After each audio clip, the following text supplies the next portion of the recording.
Isang araw lang matapos ikasal, mister sa Zamboanga del Sur nagka-amnesia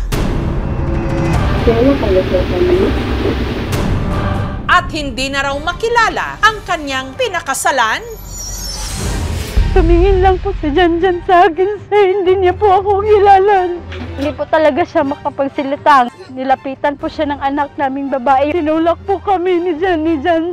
Tapos iyak po ako nang iyak. May gamit po nga mabalik niya yung minorida. Oh Lord, bakit umabot sa punto na ganito? Sa pagbabalik ni na Bengbeng sa simbahan kung saan sila ikinasal ni Janjan, manumbalik kaya ang nakaraan? Sa utak ko na hindi malinaw.